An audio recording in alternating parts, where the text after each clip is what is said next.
कि चुनाव तो संपन्न हो गया, लेकिन चुनाव के संपन्न में ये जो किस ढंग की सरकार थी, एक ऐसे खूंखार व्यक्ति को बाहर निकाला गया जो चुनाव का वक्त था। चुनाव के वक्त तो और खूंखार आदमी को अंदर किया जाता है, क्यों निकाला गया? इसमें प्रशासन की ही मंशा गलत थी कि चुनाव के वक्त ऐसे आदमी को क्यों निकाला गया। तो खैर छोड़िए, चुनाव हो गया, लेकिन हम चाहते हैं या जनता चाहती है कि चुनाव स्वच्छ हो, शुद्ध हो, किसी की डर, किसी की बात बने, किसी के वातावरण में नहीं हो, है नहीं, कोई जातीय समीकरण नहीं हो, जिसको मन चाहे उसको दे, स्वतंत्र रूप से, लोकतंत्र रूप से। लेकिन यहाँ तो सरकार गलत भावना है। आज हम पढ़ेंगे शुंग वंश। शुंग वंश, देखिए शुंग वंश 184 से चला। शुंग वंश को कितने बनाया, किसने बनाया? तो पुष्यमित्र ने बनाया, याद रखिएगा। ये शुंग वंश ब्राह्मण जाति का था। किस जाति का था? ब्राह्मण जाति का। तो ब्राह्मण जाति का है तो ऑटोमेटिक यज्ञ करेगा।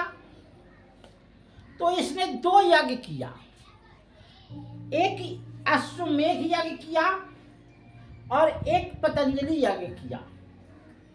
इसमें 2 यज्ञ में पतंजलि यज्ञ और महाभाग यज्ञ, इसके खंडों को ग्रीक नियाडर इसी समय जब यज्ञ कर रहा था, उसी समय इस पर आक्रमण हो जाता है। इसने 30 पुस्तक भी लिखा, योग दर्शन, योग सूत्र और महाभाग्य।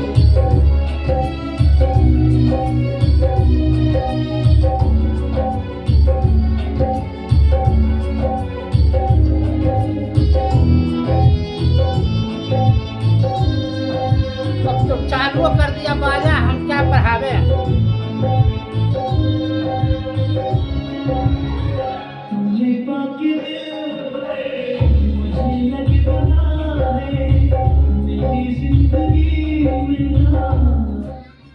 हाँ, भाग केंद्र भेद में 9वां शासक था।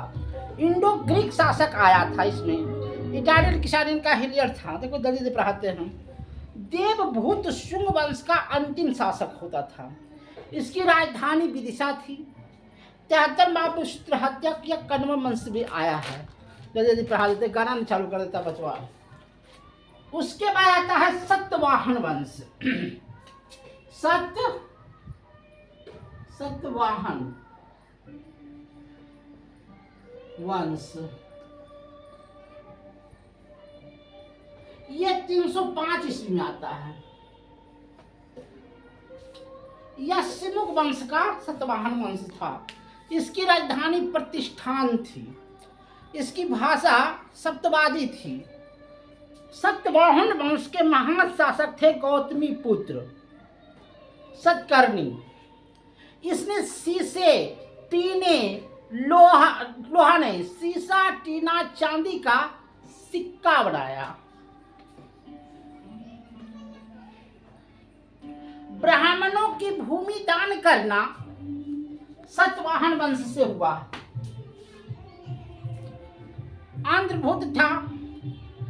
अमरापली, नागार्जुन, अजंता की गुफा का वर्णन सप्तवंश वंश में होता है। तो आज तक इतना ही बाजा बजा रहा है, उसको कितना माना करेंगे, इसलिए आज तक इतना ही, कल फिर पढ़ाएंगे।